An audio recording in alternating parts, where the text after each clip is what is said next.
Hi friends, அடிக்கிற மழைக்கு சூடாக ஒரு சூப்பு குடித்தா எப்படி இருக்கும்? இங்கே ஒரு குரூப் சூப்பு செஞ்சிட்ருக்காங்க.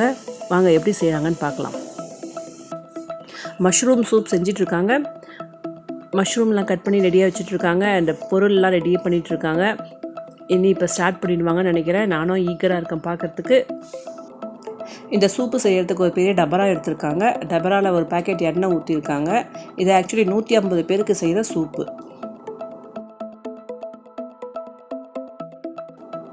எண்ணெய் நல்லா சூடாயிடுச்சு. சூடானதுமே அதில் கருவேப்பிலையை போட்டுக்கிறாங்க.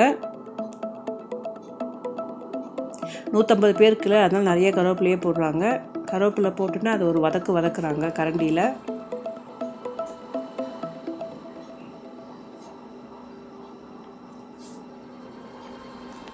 கருவேப்பிலை வதங்கினதுமே நறுக்கி வச்ச 1 கிலோ வெங்காயத்தை அதில் போட்டுக்கிறாங்க. வெங்காயம் நல்லா வதக்கிட்டு இருக்காங்க. அது வதங்கினதுமே கூடவே பச்சை மிளகாயும் போட்டிருக்காங்க. அண்டு இப்போது புதினா தழையை போட்டிருக்காங்க. வெங்காயம், பச்சை மிளகா அண்ட் புதினா 3 நல்லா வதங்கணும். நல்லா வதக்கிட்டுருக்காங்க. இப்போ அது கூட 1 கிலோ நறுக்கி வச்ச தக்காளியும் ஆட் பண்ணிவிட்டு நல்லா வதக்குறாங்க. தக்காளி வதக்கும்போது அது கூடயே உப்பு சேர்த்தா சீக்கிரமாக நல்லா வதங்கும். ஸோ அது கூட உப்பு ஆட் பண்ணிக்கிட்டாங்க.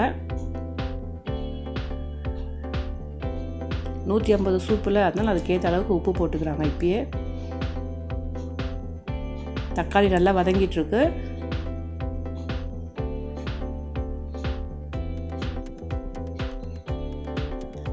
டபராவை மூடிட்டு வச்சோம்னா இன்னும் நல்லா சீக்கிரம் வதங்கும்னு சொல்லிட்டு மூடி வச்சுட்டு வதக்குறாங்க. அப்போ தான் தக்காளி நல்லா வதங்கும். நல்லா வதங்கினா ஜூஸியாக கொடுக்கும். தக்காளி வதங்கிட்டோமே இப்போ நறுக்கி வச்சா மஷ்ரூம் அதில் ஆட் பண்ணிக்கிறாங்க.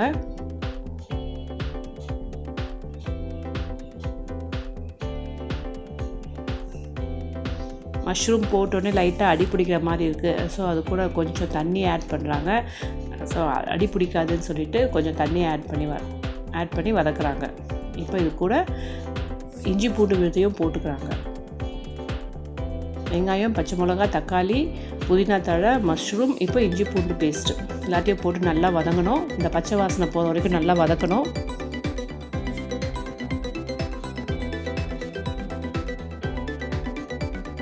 கூட பெருங்காயம் ஆட் பண்ணிக்கிறாங்க. எல்லாத்தையும் போட்டு நல்லா வதங்கணும். இந்த ஸ்டேஜில் கரம் மசாலா தூள் போட்டுக்கிறாங்க.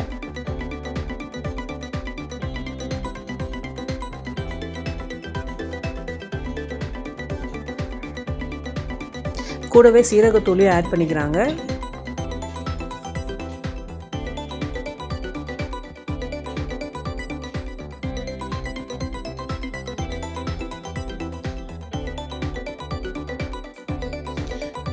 கரம் மசாலா போட்டு நல்லா வதக்கணுமே. கூடவே பெப்பரையும் போட்டுக்கிறாங்க. சூப்புனாலே பெப்பர் இல்லாமையா, ஸோ பெப்பரையும் அள்ளி போட்டிருக்காங்க.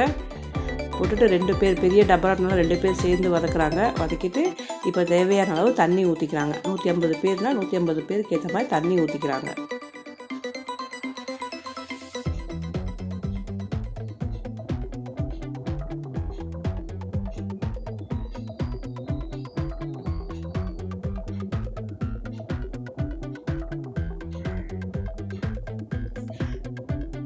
தண்ணி ஊற்றினதுமே ஒரு டபராவை மூடி போட்டு நல்லா வேகட்டும் சொல்லிவிட்டு மூடியை போட்டு மூடி வைக்கிறாங்க. தண்ணி நல்லா கொதித்து வரணும். அது வரைக்கும் மூடியில் தான் இருக்கணும். இது பாருங்கள், எவ்வளோ பெரிய பர்னரு, எவ்வளோ பெரிய டபரா. இது 150 பேருக்கு சூப்பு பண்ணுறதுனால இது ஒரு சம்மர் கேம்ப் நடக்குது. சம்மர் கேம்பில் பசங்களுக்கு கொடுக்கறதுக்காக இந்த சூப் பண்ணிகிட்ருக்காங்க. இந்த மீன் டைமில் கார்ன்ஃப்ளவர் மாவை நல்லா போட்டு கலக்கி வச்சுக்கிறாங்க.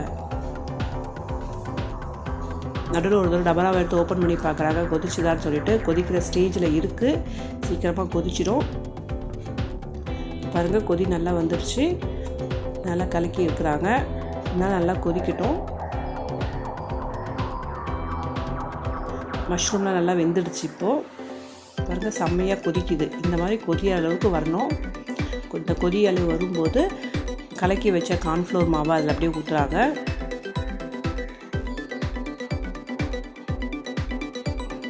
அதில் கொஞ்சம் தண்ணி கலக்கி, மாவில் இந்த கடையில் கொஞ்சம் தண்ணி கலக்கி அதில் அப்படியே ஊற்றுறாங்க. இப்போ 2 பேர் சேர்ந்து கைவிடாமல் கலக்கணும். அது இல்லைனா மாவு கட்டியாக நின்றுடும். நல்லா தண்ணியில் போட்டு கலந்தாச்சு. இருந்தாலும் கூட சேர்ந்து அப்படி நல்லா கலந்தால் நல்லாயிருக்கும். அண்ட் இந்த பதத்தில் டேஸ்ட்டுக்கு ஏற்ற அளவுக்கு உப்பு கொஞ்சம் ஆட் பண்ணிக்கிறாங்க. ஆல்மோஸ்ட் சூப் ரெடி ஆகிடுச்சு. இந்த ஸ்டேஜில் நறுக்கி வச்ச கொத்தமல்லி தழை போடணும். கொத்தமல்லி போட்டால் தான் அந்த சூப்போட ஃபுல்ஃபில்னஸே கிடைக்கும். கொத்தமல்லி போட்டு நல்லா ஒரு கலக்கிடுறாங்க.